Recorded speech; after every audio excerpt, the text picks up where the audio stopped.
Our early Adventist pioneers had a radical new theology, but it wasn't just limited to the four walls of a church.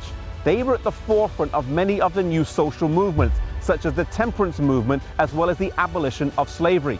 Slavery had been practiced in America since its earliest days and was considered normal in some parts of the country, but not for the early founders of Adventism. William Miller, Joseph Bates, and Joshua V. Himes all spoke actively and openly against this evil institution.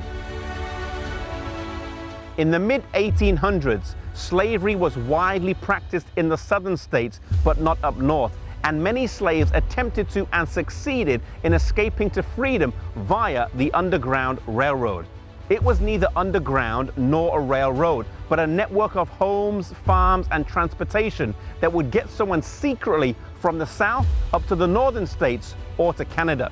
Perhaps the most famous name associated with this movement of liberation is Harriet Tubman, who helped thousands of people to escape.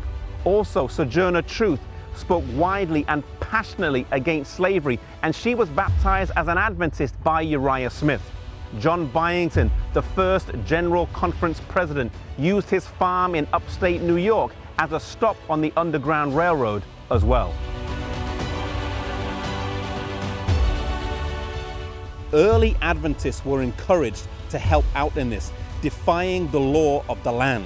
In 1850, the Fugitive Slave Law was passed by Congress to strengthen the earlier but often neglected law of 1793. It required any citizen to return an escaped slave to his master with fines and punishments in case of violation.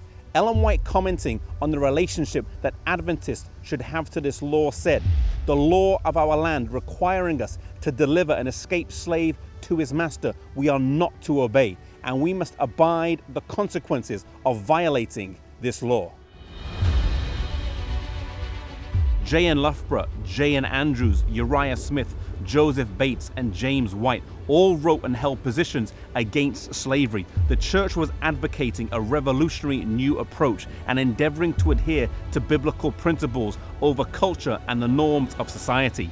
Ellen White also advocated that those who held pro-slavery views should be disfellowshipped from church. As soon as slavery was abolished, the Adventist Church made inroads into the southern states, and Edson White's Morning Star boat pioneered the work in many new areas. Schools, churches, printing presses, sanitariums, and food companies were opened. As the work progressed, the need arose for a school to train workers, and on November the 16th, 1896, Oakwood Industrial School was opened. Oakwood would go on to be a flagship school amongst the African American community here in North America, and for over 120 years now, they have educated thousands of students, sending graduates all around the world.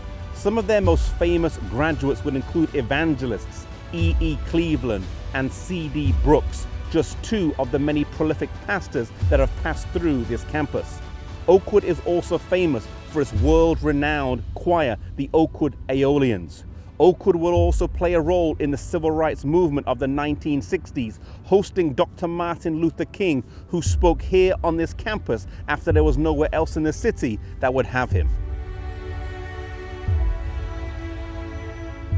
As a church, we once held positions on matters of equality and justice that was ahead of general society rather than behind it. In some ways, we have lost this radical edge, finding comfort in the accepted norms of practice Christianity rather than seeking clear biblical practice in all that we do.